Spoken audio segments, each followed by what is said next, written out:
Right, Ryan Reynolds here for Mint Mobile. Are you looking for a beach read this summer? May I suggest your big wireless bill? It's got suspense, mystery, a slightly flat emotional arc, and a shocking twist where you realize you've been overpaying the entire time. Fortunately, though, Mint's story is better. Every plan, $15 a month, even unlimited. That's it. Happy ending, zero tears. Give it a try at mintmobile.com/switch. Upfront payment of $45 for 3 months, $90 for 6 months, or $180 for 12-month plan required. $15 per month equivalent. Taxes and fees extra. Initial plan term only. Greater than 50 gigabytes may slow when network is busy. See terms. Fox News is streaming live on Fox One. When it matters most, you want the truth from the voices you trust. Fox News goes beyond the headlines, bringing you the stories you won't hear anywhere else. Live coverage, sharp analysis, real perspective. At home or on the go, stay connected when it counts. Stream Fox News on Fox One. Download today. Zia did not talk to me for 3 months when he found out I was involved in bringing Generic over. We're not talking again now. It's been on off. I think this might be permanent this time, the difference between us. He's unfollowed me on Twitter. Doesn't get more serious than that. Quiet Riot. Hello and welcome to Quiet Riot Sunday School, the weekend confession booth to our midweek pulpit. Hallelujah. Hallelujah. I'm Alex. And I'm Naomi. How are you, Alex? I'm all right. We were both, and Kenny, we were all feeling very anxious recording Wednesday's show about the Jason Arde awfulness. I got cold feet, didn't I? I was just so worried that people were going to see it as us jumping on an issue that has been really toxic anyway, just adding to the noise. Or even worse than that, dredging up an issue that had just begun to be fade replaced, out, on the front pages. But broadly, the comments have been very supportive of how we handled it, so that's a relief. Yeah, almost universally, actually, not even broadly. The reaction has been genuinely lovely from people, and that anxiety, I think, feeds into it. I think being really worried about being sensitive on that kind of topic is a really good thing to be. Totally. I had a thought since we recorded that hadn't occurred to me before we recorded. It's really quite ironic that this whole whirlwind began with claims of plagiarism that were then judged by the Asian institution not to be merited. And almost all journalists were doing it by plagiarizing each other. I read a lot of pieces, and some of them were straightforward cut and paste from another publication, adding a paragraph here and changing a few words there. Yeah. Indeed. And of course, since we recorded, we've had the Grin and Share It news that the academic who describes himself as a race realist, whatever the hell that means, who had originally accused Jason Arde of plagiarism, has himself now been suspended from his role at, I think it's Ghent University in Belgium. I'm not sure I can grin at all about it. I guess cold comfort and share it. Well, Right. So what should be on today's order of service, I guess? I thought that first we should cover something we didn't cover during the week, which was Reform's controversial welfare and immigration proposals, kind of dovetailing into each other, and the sort of internal meltdown they seem to have triggered. Absolutely, with joy. And I guess relatedly, could we also talk about closer cooperation with France beginning to bear fruit in terms of reducing small boat crossings in number of boats? There's a lot we can get into on that, and it's been pretty underreported so far. Weirdly underreported, hasn't it? And finally, I thought based on a Burnham initiative, we could have a question for the pews. Like, what's the worst thing in your neighborhood that would actually be cheap and easy for authorities to fix? As in, we want our listeners to share with us what they would do at low cost in their local area, as well as our own ideas. Yeah, so start thinking about that now. Brilliant, let's kick it off. Quiet Riot. Last weekend, Reform pulled the wraps off its big welfare overhaul, a package they claim will save £50 billion a year, with Robert Jenrick fronting the announcement alongside Richard Tice. Reform UK unveiled the proposals, framing them as a fundamental shift in the UK social security model, built around tougher work conditionality and tighter eligibility based on health status and nationality.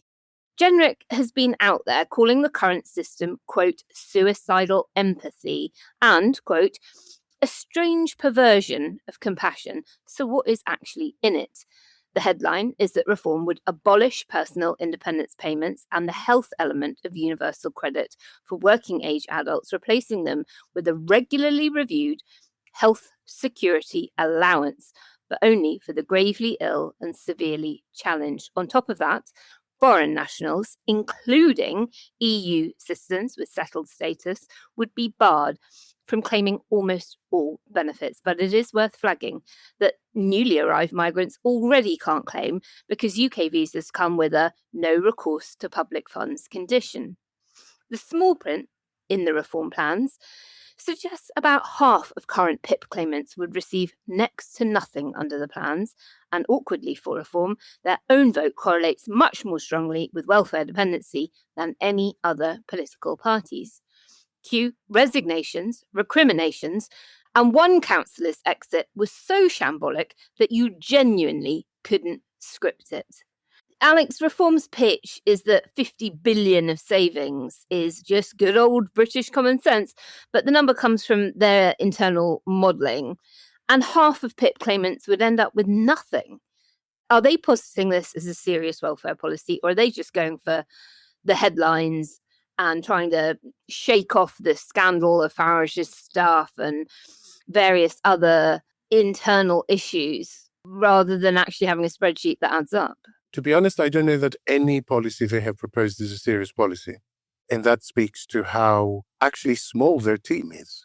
And I think it stores up big problems for them down the line. They have become addicted to the sort of dopamine of grabbing the news cycle by announcing these grand things. Yeah.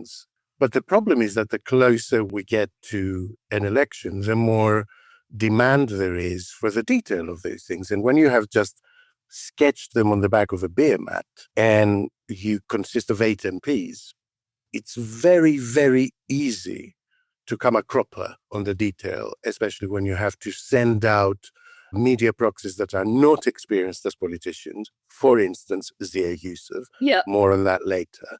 So you're forced into a situation where you dispatch people. Go and say something. We need coverage. Go defend it. Yeah. And then they end up freelancing a little bit because they're asked things that they don't know the answer to. Yeah. And to be honest, things to which the answer hasn't been worked out. And it becomes a complete joke.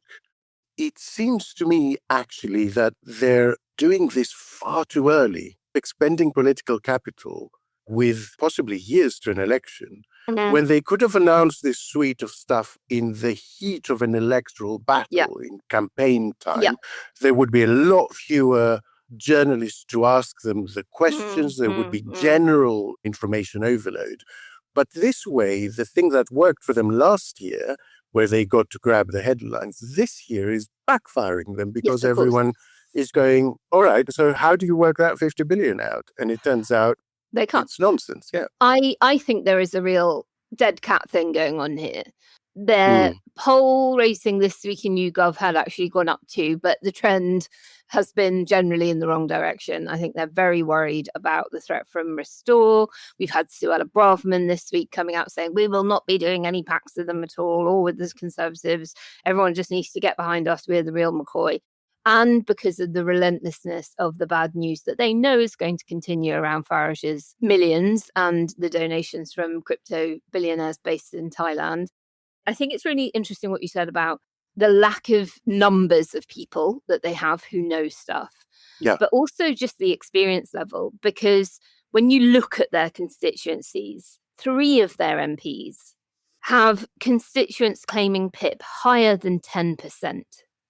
You've got like Runcorn and Helsby has got nearly 12% of people are on PIP. Clacton's got nearly 12%. Boston, about 11%. And then when you look at their targets, because this is a party that obviously is hoping to not just grow its MP base, but to take the country by storm and secure a majority. all of those that have got the lowest swing at the last election required for reform to win it have high claimant rates. You've got Llanelli, Sittingbourne, Dudley, all up in those 11% kind of figures of people on PIP. So this really smacks of a party so incredibly politically naive. Yeah, politically naive.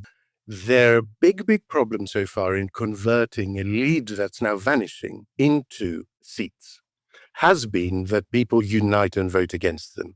There's been a strategic vote against them. We've seen it again and again and again. Yep. So to create another demographic, another 10% of a population that you're giving to every incentive to join that against you vote. And it's bigger than those numbers. Those are the numbers of people on PIP, right? But those people all have family who live nearby and are also voters. You know, if you are, working age mum and you've got a teenage son who's on welfare payments, or you are, somebody whose mum is in receipt of some kind of disability allowance, you are, even if you yourself are not a benefit claimant, you are going to say, hold on, I'm not going to vote for the people that are going to mean that I've now got to support my family out of my own meagre income. They're basically saying things that sound good as ex posts. And they haven't quite adjusted to the fact that they need to have something more behind them. They're looking for clicks. They're looking for the political equivalent of clicks. And they don't get it that once you become a serious prospect of government, clicks are not enough. It's what we've talked about on the show quite a lot when we talk about that split between restore and reform, and then some of the far-right actors that are in and around Tommy Robinson. It's this tightrope that Farage is failing at the moment to tread, of holding together the Telegraph reader who is voting reform, that wealthy, older, male, southern, probably belongs to a golf club kind of voter, and these, as the Best of Britain Decoding Populism work that segmented the reform vote into different tribes, the disgruntled disruptors and the left behind collectivists, as we called them. These are lower educated people who are on extremely meager income, high proportions of them out of work or struggling to get enough work. And they are going to be ever more attracted, I think, to Rupert Lowe's outfit than Farage's with announcements like this. So it's not a surprise that it's the richest people in reform, Yusuf and Tice, who are fronting this, because it wouldn't cross their minds. It just, it's just not in their worldview. The places they congregate in are those very kind of, members club, gentlemen's clubs, members clubs, golf clubs, etc., where people are going, oh, bloody benefit claimants, that's what's holding Britain back. These people just need a good kick up the arse, get them back into work. Rah, rah, rah, rah. And they've gone, oh yeah, that's a brilliant idea. We need to go harder on that. Failing to understand that that is a relatively, it's about 1 in 7 of the people saying that they'll vote reform at the moment that would actually fit that category. Quiet, Riot.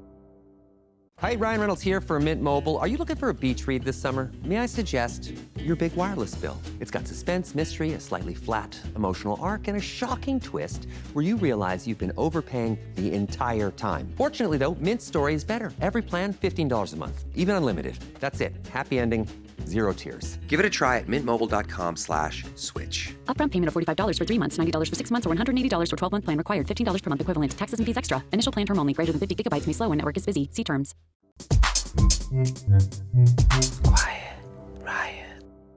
Alex, Robert Jenrick has used the phrase suicidal empathy. His framing, if we can call it that, is doing a lot of work. Let's have a little listen. So what's in our plan on welfare? We're going to say to those people who've been out of work for a long time, over a year, maybe do some litter picking, maybe do some gardening, maybe help down the local library. No more something for nothing. We're going to say no more benefits to people who aren't even British citizens.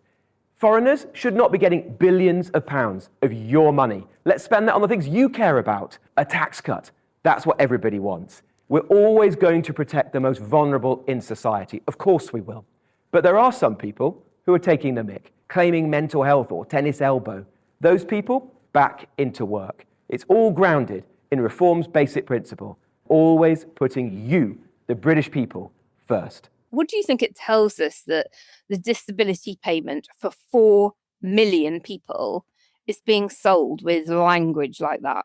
The language itself is interesting because it comes from hard-right controversialist behavioral psychologist Gad Saad, a Canadian of Lebanese extraction, who has recently actually announced he was moving to America because Canada was letting too many Muslims in, and was then surprised by the exit tax he would have to pay.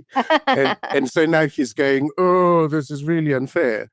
And it comes via Matt Goodwin, who used that phrase a lot in his most recent ChatGPT effort. And I think he's the one that has seeded it into reform. The advantage is that because it comes from an academic's previous work, there's been plenty of deconstructing it and plenty of criticism from other behavioral psychologists. Empathy is the human race's biggest advantage, actually. Our ability to put ourselves in someone else's shoes is one of the biggest evolutionary boons we could wish for. It means that we advance as a society and look after the group and grow the numbers and collaborate to change our environment to make it more suitable to us, etc., etc. Without empathy, what you have is warring tribes. So it's a regressive, evolutionarily a regressive step. Their purpose is to basically dehumanize migrants. And dehumanize people with disabilities. It is to say you are being too kind to them, and really they are vipers and they're taking advantage. And the other interesting, to me, bit, I guess, is that Gad Saad took the concept from what he claims was a tale of Aesop, the frog and the scorpion, where the scorpion asks the frog to cross the river and then stings the frog, and the frog says, why did you do that? We're both going to die. And the scorpion says, it is my nature. That is not an Aesop tale. It's not in any of the collective works that have been published over many centuries. It is a very recent German invention, actually. It's a fable that comes from Germany. The equivalent Aesopian tale is the tale of the frog and the mouse, where again a similar pact is made. The mouse lashes itself to the frog. The frog forgets that the mouse can't breathe underwater and dives under, and when the frog comes up, the mouse has drowned, meaning a stork sees the mouse floating on top and comes and eats them both. So the Aesopian tale's message is actually the precise opposite. By not having empathy, by not remembering each other's differences, we end up dragging each other down. Everyone down, race to the bottom. I agree. Now, Brexit swear jar, I'll put the contribution straight in it. Of course, this has got a hefty immigration angle to it. And the announcement was about barring EU nationals with settled status from access to any form of welfare, which effectively means tearing up the large chunk of the Brexit withdrawal agreement. But that withdrawal agreement, of course, also protects British pensioners living abroad, or Brits living abroad. Do you think they've thought this part of it through, or is it just yet more foreigner bashing? Plainly not. Although I would point out that in the thinking of reform people, it could be that British people living abroad are considered a kind of traitor anyway. Doesn't Richard Tice live in Dubai? Well, it never applies to them, does it? I have said on this podcast a long time ago, maybe 2 years ago, that I can't see a situation where this rhetoric continues to escalate and I don't end up not able to claim even a pension, And I think the real danger of their announcement is not that it has any thinking behind it, but that it opens that area for debate. It opens that area for a bidding war, for Kemi Badenoch to say some other version of it that excludes foreigners, and Rupert Law to say some other version of it that excludes foreigners, and we end up going down this path.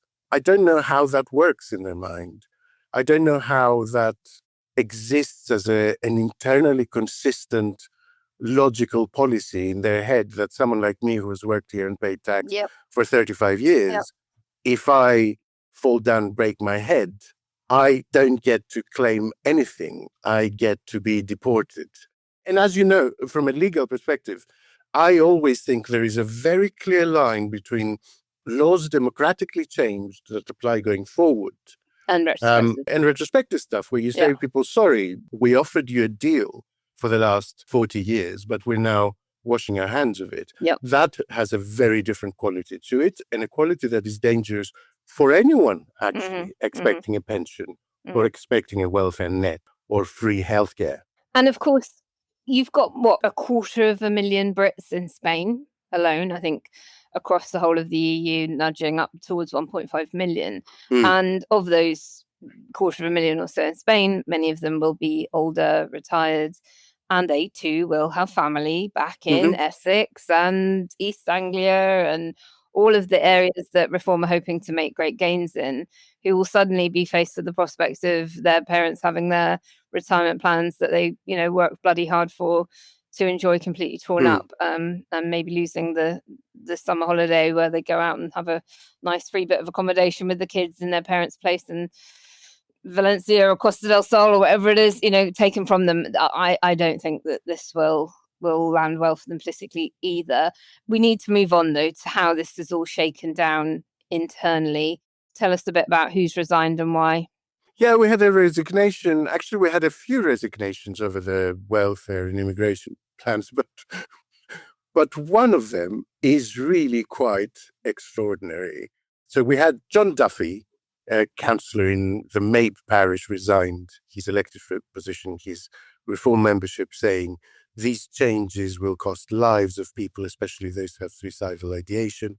And then there was another councillor, Christine Duffy. It's all about the Duffys, it seems. And no relation, I think, elected for Newcastle under Lyme in May, who tried to quit, saying that she'd had very little or no training, but posted her resignation letter to the wrong council. I think she sent it to Kingsgrove or something rather than... So what happened then, Naomi? I will leave the punchline to you because it's too delicious. So she's obviously not enjoying being a councillor, finding it all quite overwhelming. And actually, I have some sympathy with this, having had some experience of being a candidate for a political party. They court you very heavily at the beginning and oh yes, you're a woman and we'd love you to stand and we'll give you all of this amazing training on how to campaign and run your election and win. And then once you're kind of in post, you turn around and they've moved on to the next person, right? The training wheels are off, basically. Shit, I don't know what I'm doing now. So I have some sympathy with that. So anyway, so she's obviously feeling overwhelmed. She resigns, but sends her resignation letter, as you mentioned, to the wrong council entirely. So she posts it to the Kidsgrove returning officer. And then she decides she's changed her mind and she doesn't want to resign. But the problem is, once you've resigned, the Electoral Commission rules say you can't unresign once the letter has been received. However, it was received by the wrong council. And by the time it was then forwarded to the correct council, that council had already heard her say, actually, I didn't mean it, takesy backsies. So as far as I understand, she is still a councillor for now. But goodness knows. And she's obviously been made quite the laughing stock of the country because this was running on the BBC News website for quite a while. Yeah, I mean, what a perfect metaphor for Reform's policies, isn't it? Absolutely. Quiet, Riot. And then, the mama of all fallouts. Let's have a little listen to Tim Montgomery after he was suspended on the Telegraph podcast. I'm saying a lot of things that others won't be said. For example, on Zia, do most of Zia's senior colleagues share my view of Zia? 100%. I have the receipts, I have the texts, I have the messages, I have the emails. There is almost no senior colleague of Zia that does not worry about him. They worry about his lack of collegiality. They worry about his time that he spends on Twitter attacking others. They worry about his freelancing of public policy. I look for explanations of people's behaviour. And so the number one problem, I think, facing reform isn't Tim Montgomery. The number one problem facing reform is that we have a tactical voting problem. When the parliamentary by-election comes, where there's a lot of information for voters, we lose those contests. We have to address that. Zia Yusuf's behaviour of making our core vote even more committed, but people who don't like us even more imposed, doesn't make any sense if you want to win a general election. So you try and analyse his behaviour and think, well, What would account for how he behaves? And the only explanation I can is that he wants to succeed Nigel Farage, because you wouldn't behave the way that he behaves if winning a general election was your number one priority. He's got the receipts. He does. Now, I think it's worth just going a little bit back in history, because I don't think this is that new for Yusuf to fall out with people, because of course Tice and Yusuf have come to blows in the last few months, and he's done a Christine Duffy several times. Right, exactly. He really has, although he got the right address. So Yusuf styles himself as Shadow Home Secretary, right? A lot wrong with that. A, you're not even an MP. B, you're only shadow if it's the official opposition, which is the Conservatives, not you. So Yusuf is basically a lightning rod for every internal row at the moment. And his relationship with Tice became really visibly frosty after the death of Anne Widdecombe and the security row that followed, because he branded the Commons Speaker a coward. And then Tice comes out saying, no, he's a very brilliant man. So, they're not singing from the same hymn sheet at all. And people have said things like, the list of people Zia isn't speaking to at any given moment is longer than the list of people that he is. Yeah. That's kind of like the backdrop to it. And I can imagine Tim Montgomery and Richard Tice probably get on quite well. They're quite similar people. Does he talk to anyone, considering he spends Elon Musk-like levels of time online? Well, I've had the displeasure of being in a green room with him at the BBC before we both went on to do Politics Live. And the etiquette normally in the green room is that you're all very pleasant with each other before you go on air. Mm-hmm. You might rib each other a little bit, wind each other up somewhat. But generally, everyone will talk to everybody. Not Zia Yusuf. No. He would not sit with us. He wouldn't even be in the same room as us. He stood out in the corridor, glaring through the window at us, and for God's sake, barking a few orders at his aides, and that. So I suspect he doesn't speak to many people. No, I mean that's just my own anecdata. But tell us what you think's gone on here with Tim Montgomery, because he is a veteran Conservative commentator. He founded Conservative Home, and then decades later jumps ship to Reform. And I think Yusuf blames him for bringing Jenrick into the party. Yes, and I think that's really significant.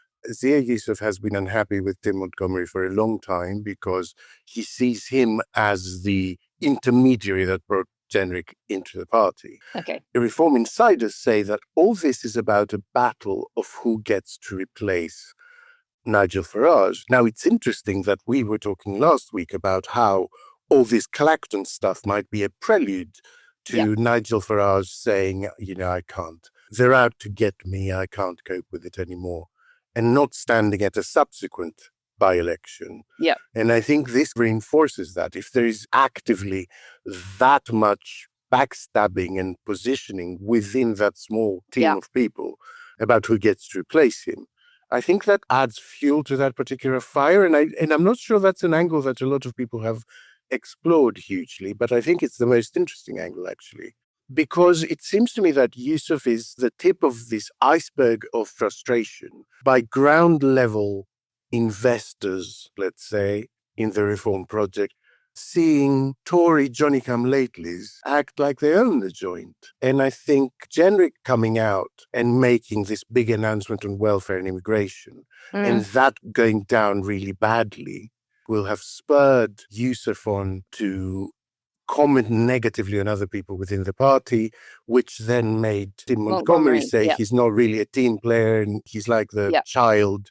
in our midst that constantly throws their toys out of the pram. Really interesting detail. Farage claims he did not know about the suspension.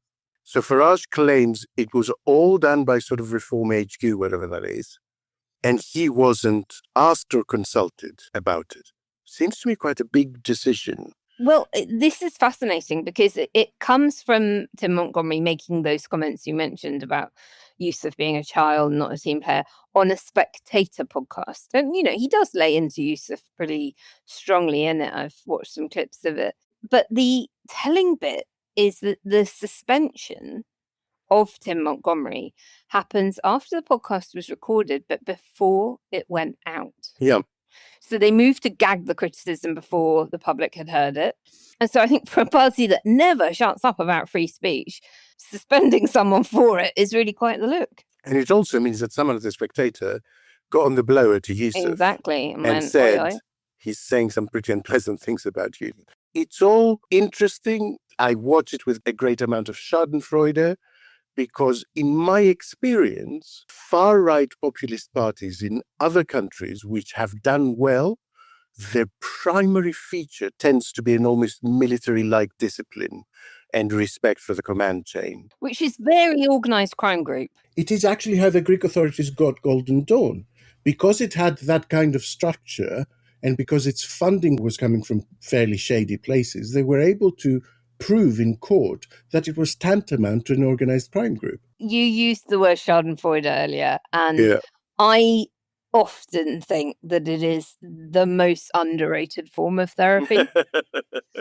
You will remember that when they started letting people in like Jenrick and Braverman and Montgomery, I said, how long before those people revert to what they've been doing for years and years? Yeah. Actually, the only thing they know to do is to brief against each other in position. And have you seen Zia Yusuf's sort of Twitter meltdown? It was really quite hilarious.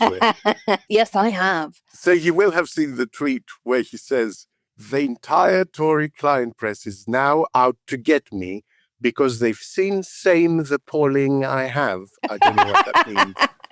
I am a lethal electoral threat to their party. What do you think? I think it's half right. I think he is fast becoming a lethal electoral threat to his own party. I mean, every comment piece, every podcast, even from sources which are very, very, very friendly to reform, none of them are asking how big a problem is Jenrick or how big a problem is Tim Montgomery. Every single one of them is asking what is going on with Zia Yusuf. So I think his days are numbered.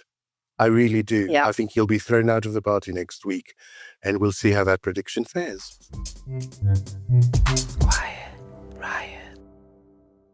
Starting or growing your own business can be intimidating and lonely at times.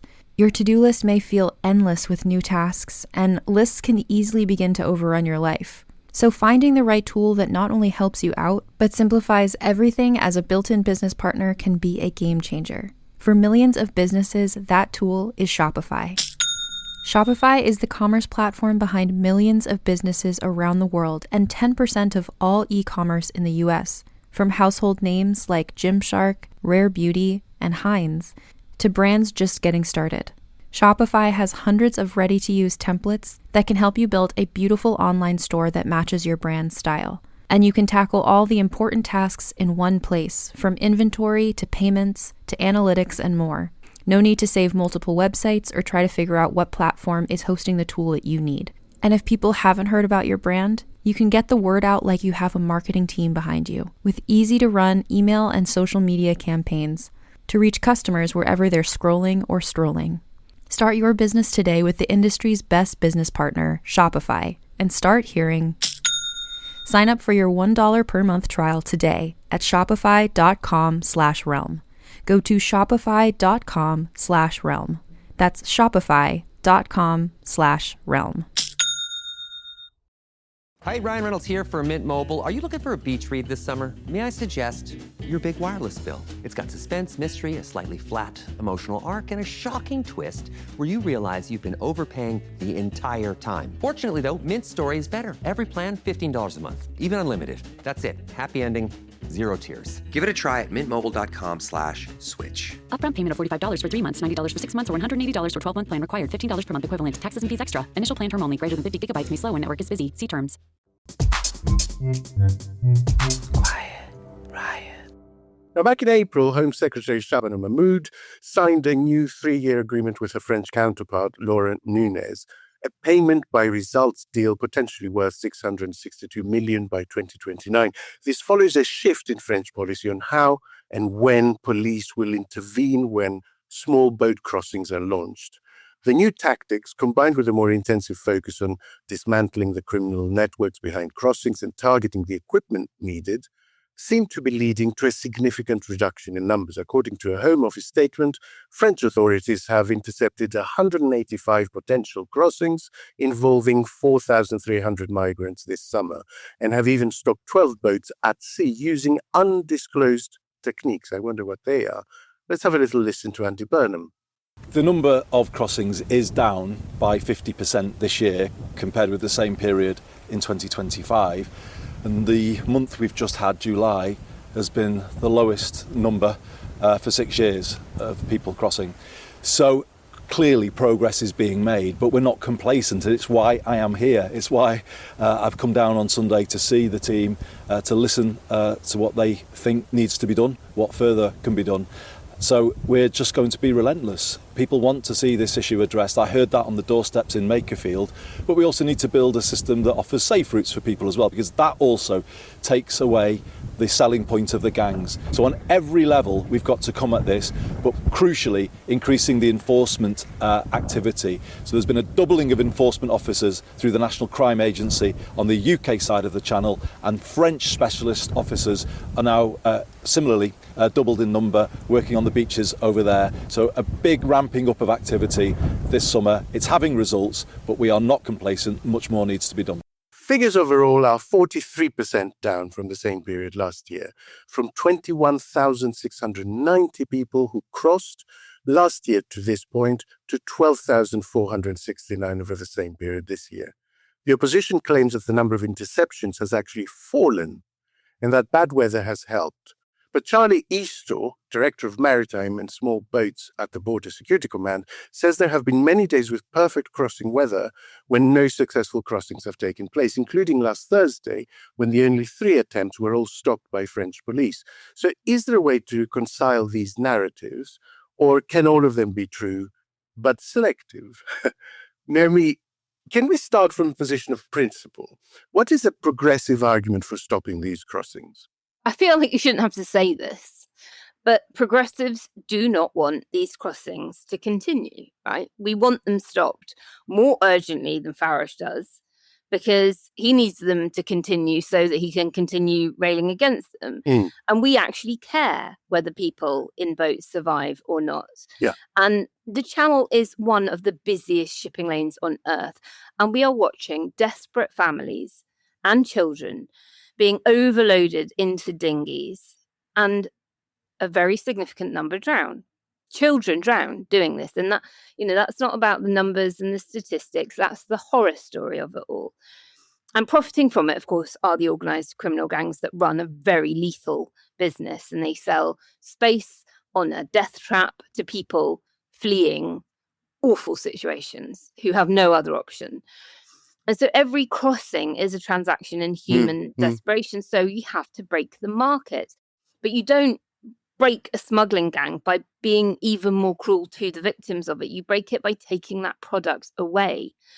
And so then their entire business model rests on the fact that there are no safe legal ways to claim asylum. And that opening a real route means that nobody is going to pay £5,000 for a dinghy.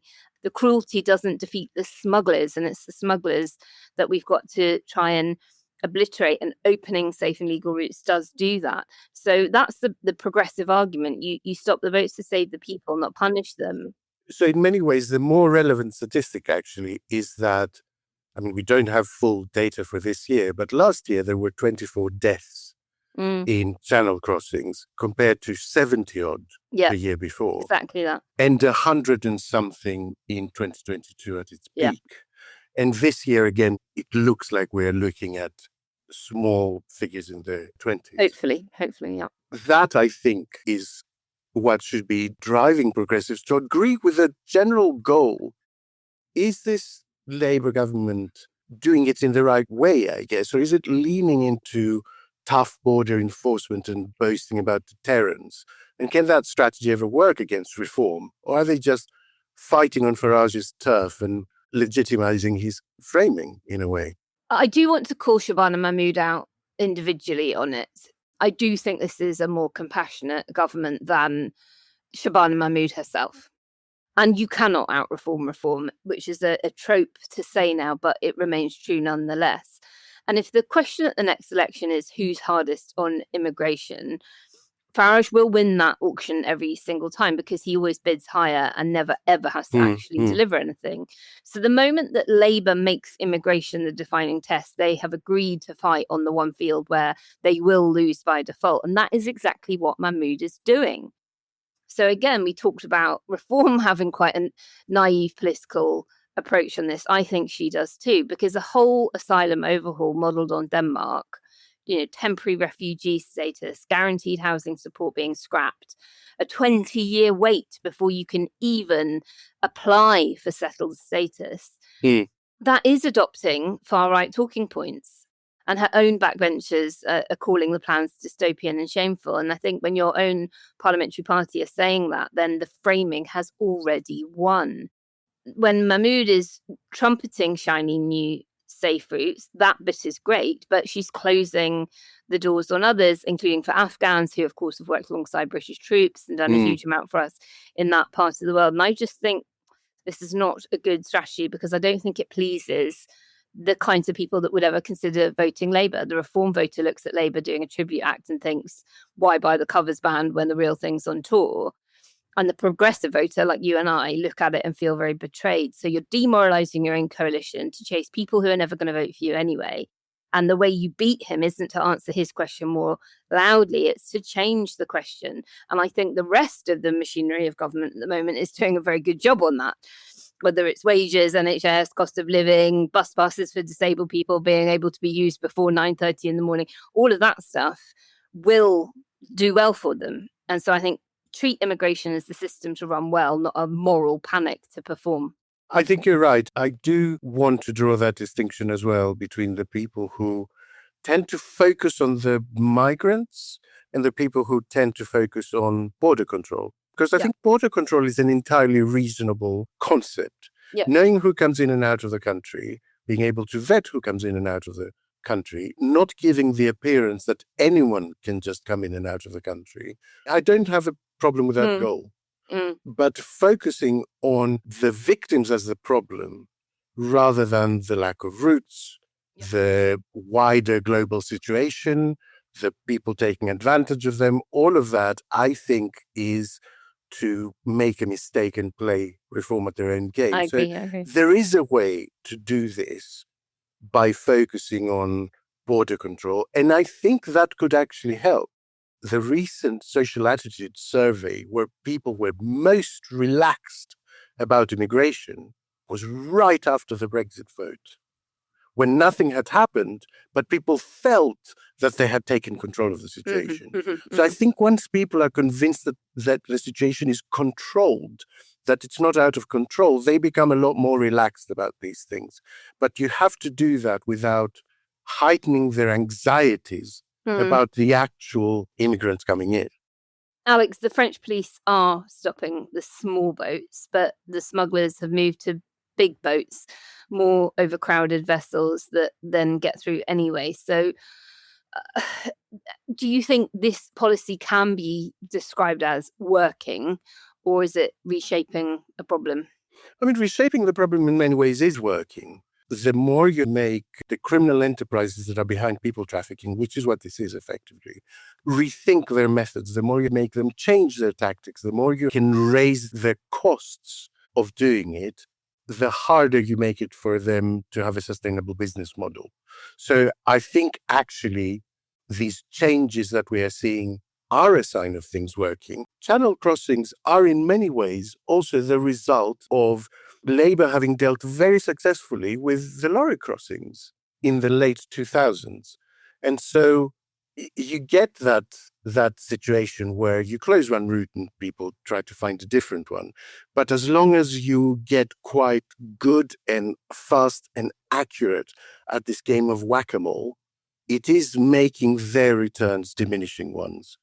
And I would also say that, I don't know if that's the case, but instinctively it seems to me that hundreds of small inflatable things launching are both harder to detect, control, monitor, and keep the people in them safe than a sort of big dinghy with 100 people on it.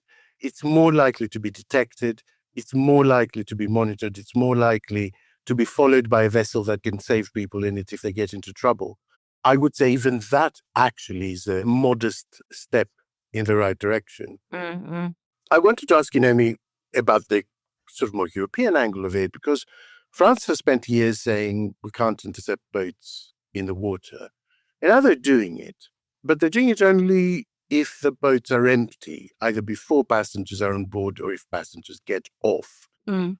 Does that make it just a bit of theatre, or is it meaningful? And if it is a bit of theatre, is it actually helpful theatre in what I was talking about before, in giving this sense that someone is taking control?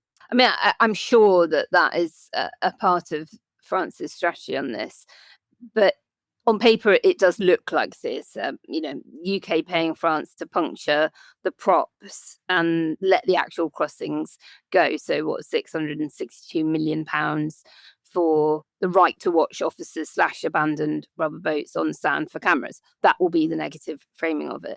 And as you mentioned, there's literally footage of the French police racing across the beach in jeeps to get to a launch. And it looks very fantastic and A-Team-esque. And that might be, as you say, quite an important point to it all, designed to look like action. And this is where I think the Tories might not be fibbing when they say that interceptions have actually dropped since last year.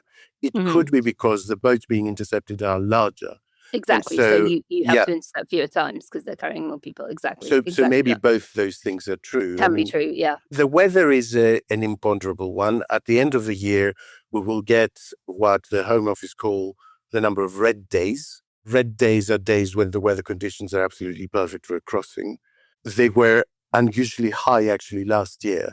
So the fact that we saw a small drop last year, even though there was a higher number of red days, might imply that things were already beginning to work a little bit. Then there's the external situation. That's the really imponderable. Crossings into the EU, you see, were down 26% in 2025. If that's the case, that's, again, good news for the government, because this year they've declined another 37% on top of that so far. So you can expect, with a lag, even better figures in the next few months, if that's one of the things that is feeding into it. The other thing, of course, that's feeding into it is that Syria, which was a big source of a lot of this population movement, conditions there have improved in the last couple of years. That's right, yeah. And a lot of people are returning, from Turkey now and that nearby they feel it's safer, areas. yeah. So it's a difficult puzzle with a lot of moving pieces. But you have to make progress and you have to headline it in the right way, because in the current environment, you just don't want to do anything that feeds into this rhetoric that foreigners are this country's problem.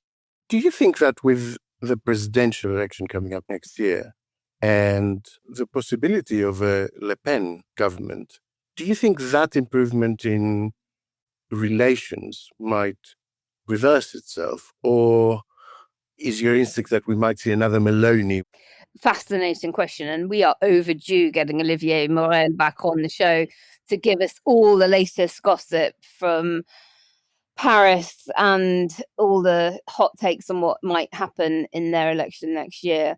I do think that the current administration in France is trying to be seen to be delivering on a lot of this stuff. Look, you don't need to go for Le Pen. We are very tough on this stuff too.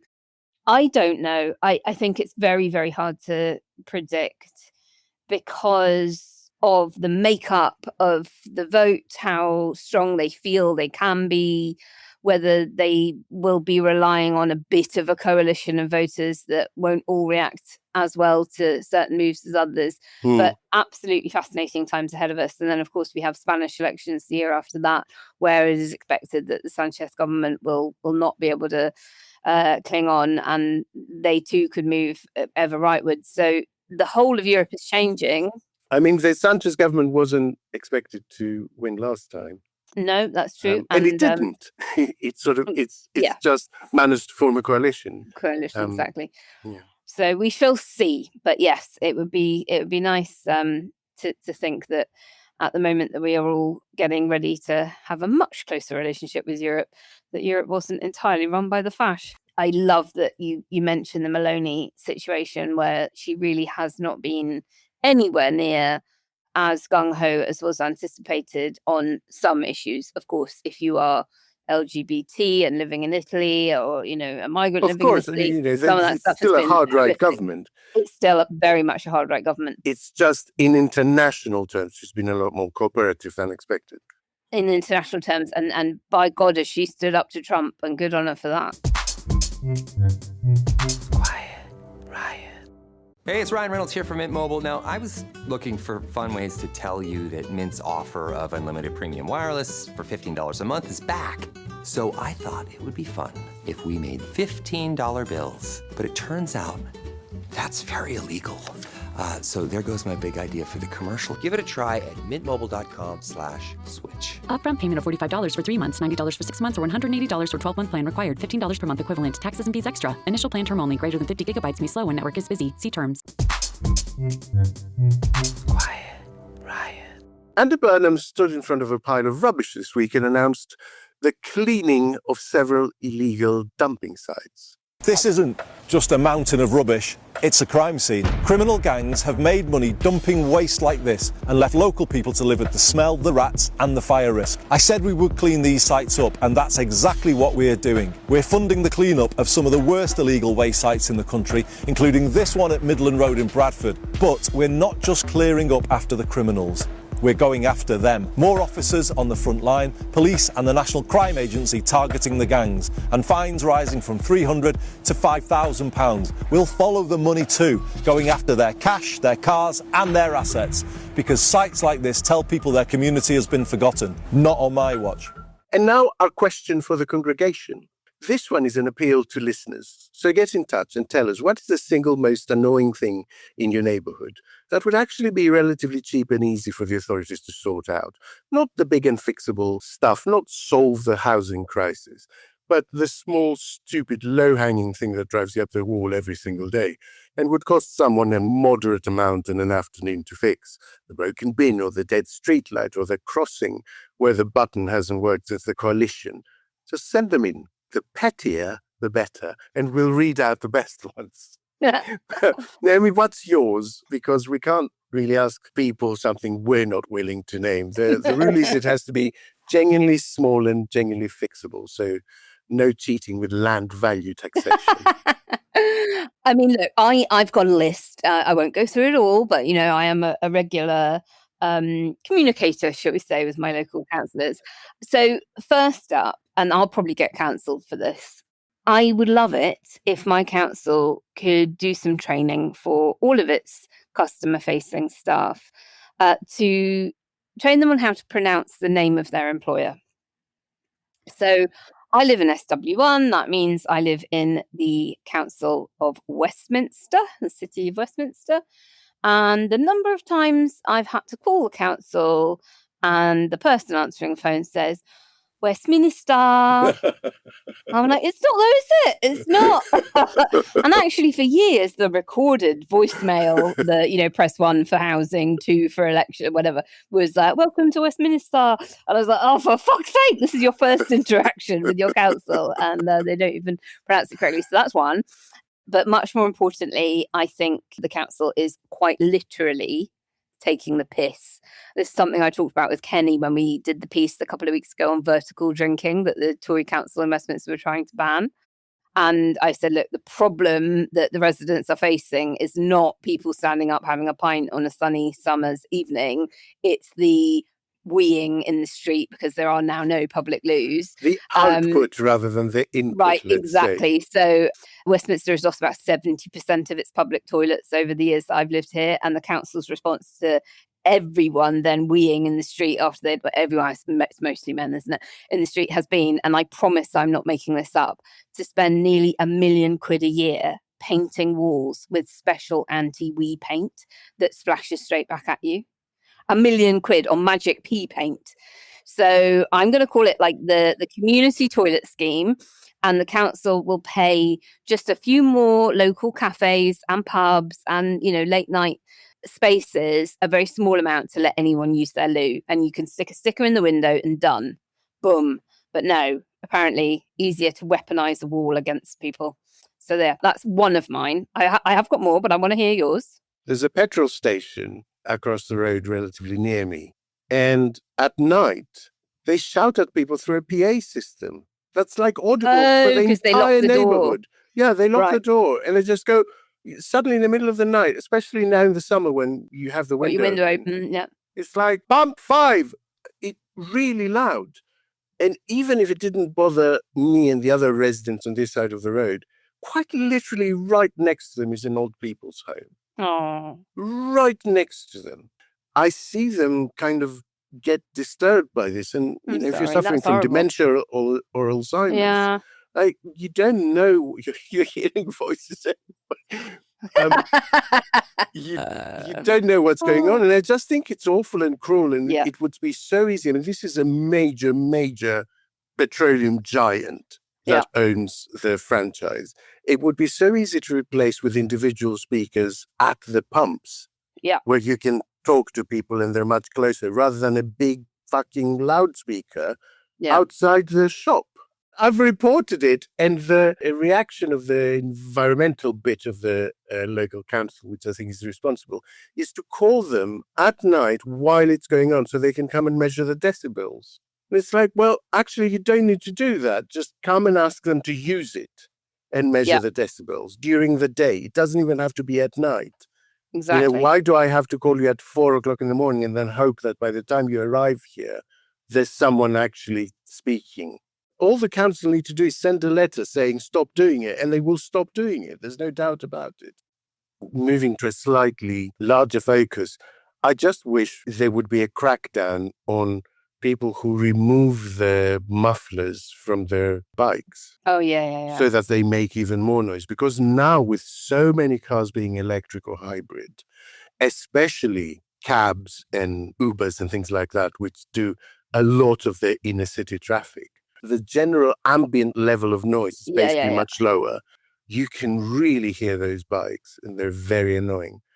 Yeah, I just want to go back to like the late night opening hours with a funny anecdote of my own. So it is really odd that different corporations have different restrictions on late night retailing. So anyone that's been to Labour Party conference in Liverpool, and certainly anyone in Liverpool, will be familiar with the 24-hour drive-through McDonald's in the Baltic Quarter. It's kind of opposite where the main conference centre is. Drunk revellers after a full day of conferencing and imbibing too much alcohol will think, oh, I'd love a packet of chips or some... I love the phrase drunk revellers. Veggie burger or whatever before bedtime. And at some point in the evening, they close up and you can only use the drive-through. But when you're there for a conference, you haven't got your car, you've taken a train to Liverpool. So you attempt to walk around and put your order in through the little speaker. And they'll say, are you in a motorised vehicle? And you'll be like, no, I'm standing here on my own 2 legs, desperate for a Big Mac or whatever it is that you're ordering. And they'll say, no, sorry, we can only serve people in a motorised vehicle. So you then have to walk back down onto, I think it's Challoner Street, hail a cab, explain to the cab driver that all you want them to do is to drive you. This does not sound entirely theoretical, Naomi. Am I correct? I may or may not have had lived experience. Anyway, I wanted to just talk about like the real theory of politics here, because there are so many daily microaggressions in life now, I feel, certainly more now than at any other point in my adult life, certainly, that sort of everything is out to be difficult and to trip you up. And, whether that's getting caught doing 22 and a 20 or putting the wrong bin out on the wrong day, and the penalty and the way you are made to feel like such a horrendous criminal for a very, very small misdemeanor, I think is adding to this kind of cumulative depression and, the country's going down the pan and life is just so miserable and difficult now, because of course it comes at the exact same moment as wage stagnation and inflation and all the other things that are difficult. And so you would hope that fixing the small stuff might be prioritized more. Like, okay, look, we can't stop the war in Iran because that's really Trump and his mad crew doing that. But you know what? We can make things a little bit nicer in other ways for you, in ways that we can. And I was at a meeting of a load of groups that fight against the far right. So loads of climate activists and trade unions and charities and migrants' rights groups. And obviously I was there representing Best of Britain. And a woman from one of the trade unions said something remarkable that really stuck with me, was that she had just moved from private rented sector into a local authority maintained council estate. And she said that the first bit of literature she had from her new council was nothing about a welcome to the area, and this is, the days that the bins get collected, or, if you need free food waste bags, you can go online here and order them. Nothing like that. The first thing she received from them was, you have put out a non-regulation footmat by your front door. You must remove it immediately. Failure to do so will result in a fine. And if you do not pay the fine, we will take criminal proceedings against you, or court proceedings against you. And it's sort of tiny little things like that you just think, do you have to do that? And if we want people to love their community and to be community activists and to, help the state out a little bit by being good neighbours to one another, they're not really engendering that with this kind of approach. We've discussed both those aspects on previous episodes. And the latter aspect that you mentioned is what happens when the rule remains but the policy is unclear. So you will have someone whose job it is to monitor that. And there is now nothing linking it to an overall strategy or reason of why that is the case. And so that makes it a mechanical application rather than an application that is human and has discretion, understands these aspects of it. Now, the second thing where you were talking about improving small, low-hanging fruit things that you can see, I think actually it was Matthew McGregor that talked to us about it when we had him on as a guest, and he's gone on to great things. He has, yeah. So maybe that is what is feeding into this idea that I will pose in front of an illegal dumping site and say I'm going to clean it up, by Andy Burnham, because I think it was Matthew McGregor that was telling us about these spheres of improvement, that people need to see improvement within a certain radius of their house, like visible things that you're doing within a tiny radius of your house, like your route between your house and the corner shop, or outside your door, or, the other side of your window. Mm-hmm. And I think Burnham is actually doing that really effectively so far. All the stuff about bus fares and cleaning up illegal dumping and all of that, those are things that people in those communities will see happening. The importance of this is that it rebuilds faith in the system, because you begin to link an announcement of something happening with a thing happening. That's what we haven't had for such a long time. I mean, even with big stuff like leveling up and things like that, like the free ports. What happened to the free ports? I mean, they cost a lot of money. All the big projects they just do, all of those things, they act to break that link between the government saying it's going to do something and doing it. And so actually, it's a really important part of rebuilding trust in politics. I agree. For people to see that you said you were going to do X and you did X. So, Alex, predictions for our post bag? Oh, it depends where they come from, doesn't it? Yeah. I mean, if it's from cities, it will for sure be those bloody bikes. Oh, the line bikes. Left pavements. Sideways, blocking the entire pavement. I mean, what is someone who is on a wheelchair or in a mobility scooter meant to do with that? Yeah. Mm-hmm. What do you think is going to be? I mean, I think dog mess is often a favourite for these kinds of complaints. And actually, we had, I guess, Pimlico's answer to Banksy a few years ago. Somebody had obviously had a glut of those mini Union Jacks from the Jubilee or something that are on a cocktail stick. And they'd gone around, and every time a dog poo had been left on the pavement, they stuck a little Union Jack cocktail stick flag in it, and it was very funny. That is genuinely splendid. Anyway, listeners, we want to know. Send them in, quietriotpod@gmail.com. Quiet Riot. And that's it for another weekend. Thank you to everyone for joining us today. And if you didn't catch our B-side episode with MP Rachel Blake, do go and have a listen. Between us, I think we really did begin to get to the root of the UK's housing crisis. If you enjoy Quiet Riot, please make sure you've left us a review, followed us on Blue Sky and Instagram, and as payday is fast approaching, consider signing up as a supporter via ko-fi.com/quietriotpod. We'll be back as usual next week, so until then, stay dry, stay happy, and stay rioting just a little quietly. We love you more than Kenny loves chocolate. I don't think that's possible. Bye. Quiet Riot.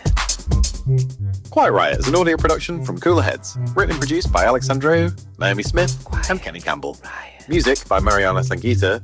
Artwork by Simona Canelu. And edited by me, Alex Reese. Quiet Riot. There is an element of flying by the seat of my pantness today. Yay! They're always the best ones. Hi, Ryan Reynolds here for Mint Mobile. Are you looking for a beach read this summer? May I suggest your big wireless bill? It's got suspense, mystery, a slightly flat emotional arc, and a shocking twist where you realize you've been overpaying the entire time. Fortunately, though, Mint's story is better. Every plan, $15 a month, even unlimited. That's it. Happy ending, 0 tears. Give it a try at mintmobile.com/switch. Upfront payment of $45 for 3 months, $90 for 6 months, or $180 for 12-month plan required. $15 per month equivalent. Taxes and fees extra. Initial plan term only. Greater than 50 gigabytes may slow when network is busy. See terms. Starting a business can seem like a daunting task, unless you have a partner like Shopify. They have the tools you need to start and grow your business. From designing a website to marketing to selling and beyond, Shopify can help with everything you need. There's a reason millions of companies like Mattel, Heinz, and Allbirds continue to trust and use them. With Shopify on your side, turn your big business idea into... Sign up for your $1 per month trial at shopify.com/special offer.